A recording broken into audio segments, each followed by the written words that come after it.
जानने की नहीं, मानने की चीज है। और इस वीडियो के अंत तक शायद आप भी ये बात मानने लगेंगे।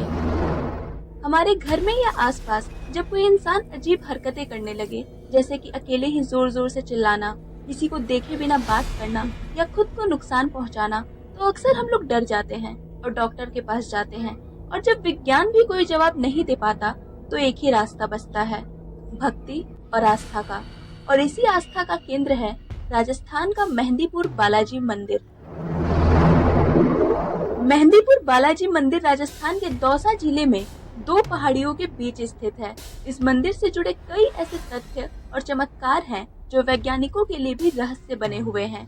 जहां विज्ञान भूत प्रेत और ऊपरी बाधाओं को नहीं मानता, वहीं हजारों लोग इस मंदिर में हर रोज इन्हीं बाधाओं से मुक्ति पाने के लिए जाते हैं। इस मंदिर में प्रेत आत्माओं से छुटकारा दिलवाने के लिए पूजा की जाती है।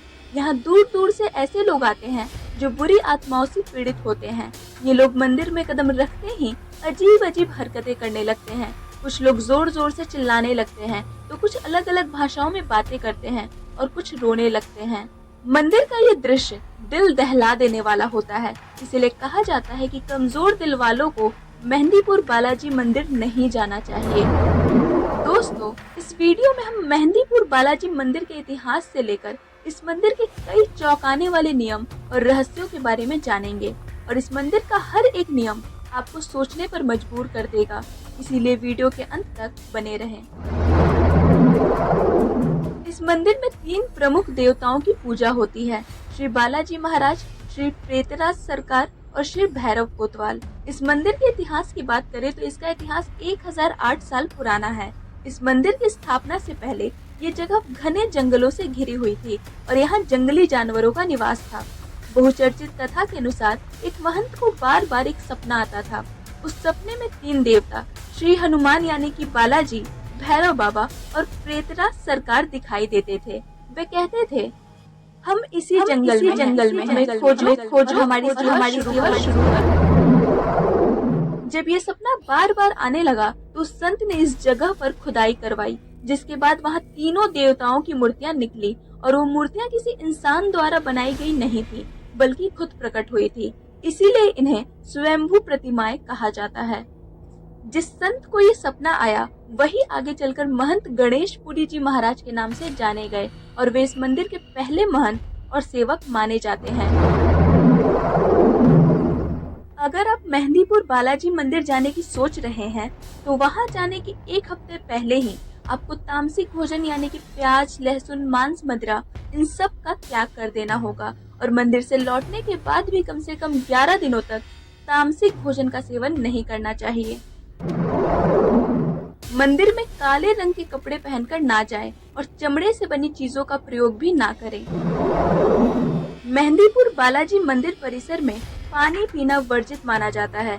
भक्तों को सख्त हिदायत दी जाती है कि वे मंदिर परिसर में प्रवेश के दौरान पानी ना पिएं। इसके पीछे मान्यता ये है कि यहाँ के ऊर्जा क्षेत्र में पानी पीने से बुरी शक्तियाँ जल्दी हावी हो सकती हैं और मनुष्य की पवित्रता पर असर डाल सकती हैं।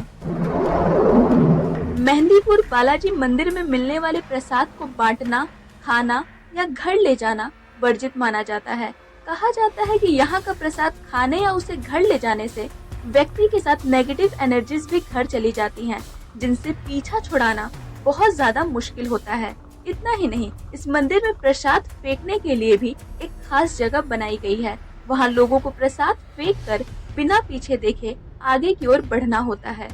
आपको बता दें कि मेहंदीपुर बालाजी मंदिर में 3 प्रकार के प्रसाद चढ़ाए जाते हैं। यहाँ भगवान बालाजी को लड्डू, प्रेतराज सरकार को चावल और भैरव कोतवाल को उड़द का भोग लगाया जाता है। और सिर्फ प्रसाद ही नहीं, वहाँ का खाना, पानी, बोतल या ऐसा कोई भी सामान जो आपने वहाँ खरीदा हो और मंदिर में लेकर गए हो, तो उसे वहीं छोड़ देना चाहिए।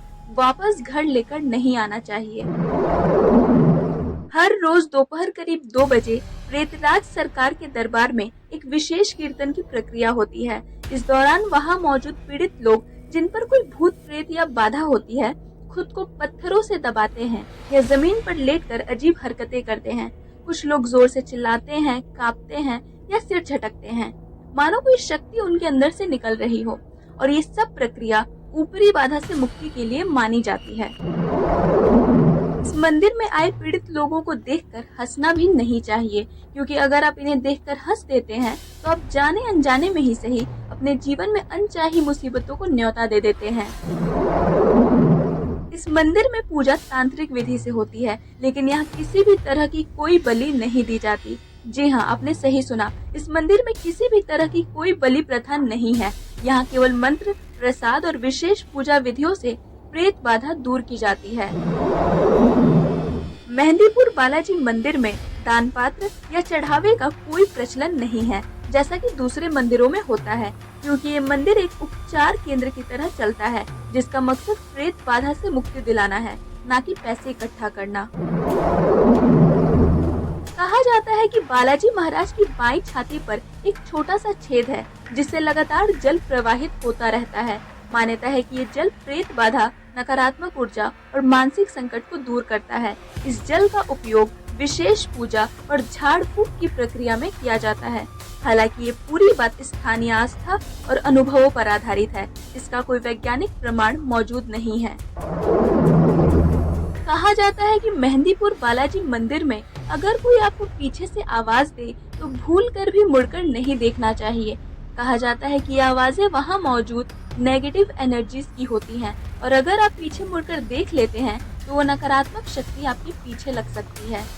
इसके अलावा मंदिर में किसी पीड़ित, ओझा या अनजान इंसान की बातों में ना आए, किसी के बहकावे में आकर पैसे खर्च करने से बचे, और अगर कोई आपको सामान दे तो उसे छूने से भी बचे। किसी भी पीड़ित या ओझा की बातों में आना आपके लिए नई समस्याओं को न्योता देने जैसा हो सकता है।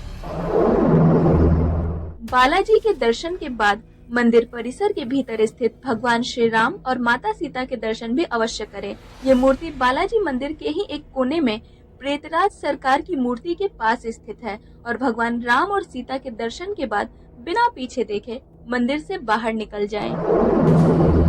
तो दोस्तों, मेहंदीपुर बालाजी मंदिर से जुड़ी ये रहस्यमयी और विचित्र घटनाएं आज भी विज्ञान के लिए एक पहेली बनी हुई हैं।